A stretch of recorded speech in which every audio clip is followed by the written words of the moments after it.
While the thought of a custom controller may be appealing, most people probably don't like the thought of spending $200 or more making it their own. Well, in today's video, I'm going to show you a way to spend less than 20 bucks, in some cases less than $15, in 5 minutes to get that same custom look.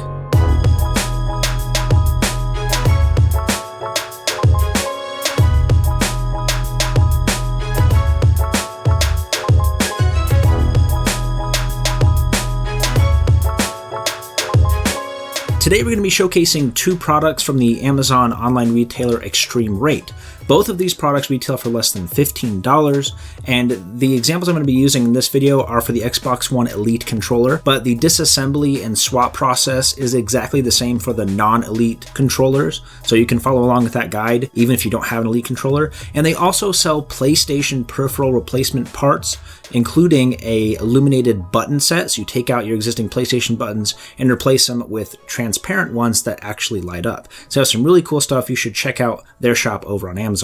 First up is the ExtremeRate Xbox One Elite controller faceplate replacement kit. So it's going to take your original faceplate and swap it with one of your choosing. Now, the packaging is pretty lackluster, does not inspire a lot of confidence, but in the end, the only thing that matters is the quality of the product. Aside from the faceplate, it also has two replacement volcano rings that go in the inner circle of where the thumbsticks are housed, and it also has 7 replacement screws. Now, of course, you can use the 5 screws that are already in your controller now, but in case you lose those or something happens to them, it has 7, so 5 to replace the ones from the controller, an additional 2 on top of that in case you're particularly careless with where you put your screws. And finally, they also include a T8 screwdriver, which is a great addition because you do need this to perform this swap, and it's a screwdriver that most households are not going to have, so it's great that they include it with the replacement kit.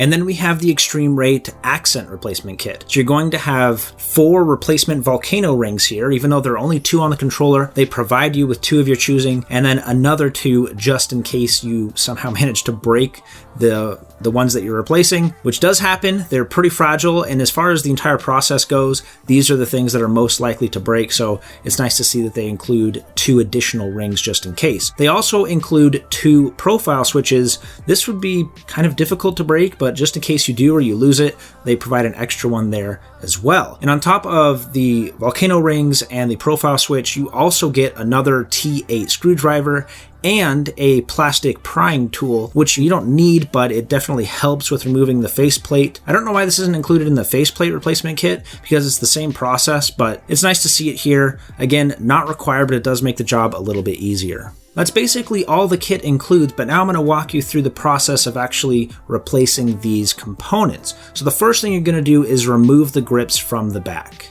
Here you're going to use that plastic prying tool to pull the grip away from the controller. It's going to take a surprising amount of force, so don't be afraid to really pull on it. In my experience, they did not break, despite me thinking they were going to break because you had to apply so much force. Don't be afraid to do that. It's held in place with several little plastic clips, but aside from those, it's also got a layer of adhesive, and that should stay sticky for when you put the grips back on, but honestly, it doesn't even really need them to be there to hold the grips in place. Next, you're going to unscrew the faceplate. Now, there are 5 screws that need to be removed. 2 on each of the grips, one on the top and one on the bottom, and also 1 inside the battery bay. Now, to get to the one in the battery bay, you will need to remove the batteries, and once those are out of the way, there should be a sticker covering access to that final screw. To get to it, you can simply use a little bit of force and puncture that sticker to get the screw out. I'm uncertain if this voids your warranty, so you may want to look into that. I've had this particular controller for a couple of years now, so I know it's definitely beyond any type of warranty, and I don't have any problem doing this, but it may be something you want to check before you go breaking that seal. At this point, you would just swap the faceplates, but I also have this accessory kit. So what we're going to be doing now is replacing those volcano rings. So the way I found is easiest is to take the volcano ring and push it in through the front. There's a bunch of little clips around the perimeter, the circumference of those new volcano rings. Be extra careful to make sure those all get inside the circumference of the housing on the faceplate. If you have one sticking out like I did and you apply any amount of force, it's going to snap. Again, it's great that they included a couple of extras because I was a little bit too forceful and careless with the first one, and it snapped. Now, if one of them snaps, it's not necessarily the end of the world, but they did include a couple of extra, which is great. And now you're just going to replace the faceplate. Simply pull off the existing one and place on the new one. It's that simple. If you do have a profile switch you want to swap, this is where you're going to want to do that once that faceplate is removed and before you put on the new one. Now, it's really easy to do. You simply pull it off and put the new one on. You just want to make sure there's a little plastic tab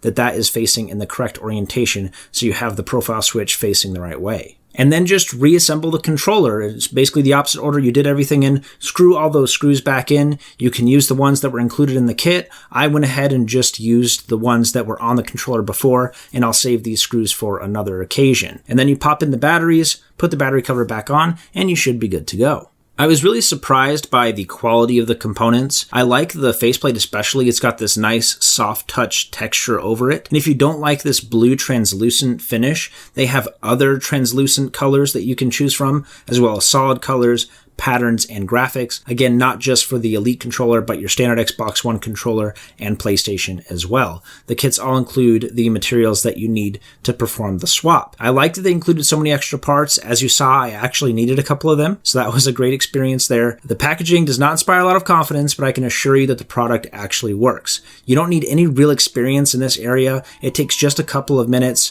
You follow the instructions I outlined here in this video, and you should be good to go. If you already have a console controller laying around, it makes much more sense to simply purchase replacement parts than to design a brand new controller from the ground up.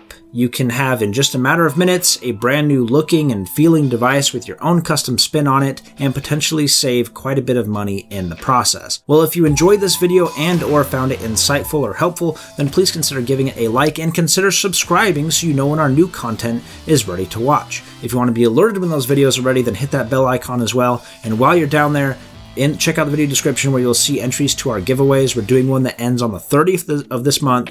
It's to celebrate hitting 10,000 subscribers, which we're almost there. We're super close, so help us out, help us cross that finish line.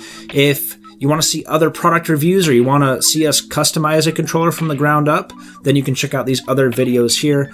And also PC builds, keyboard, headset reviews. We do all of that as well. And also check out our Amazon store where you can purchase these items for yourself. We get a little bit of kickback from that, and we definitely appreciate it. So thanks for watching, guys, and I'll catch you in the next one.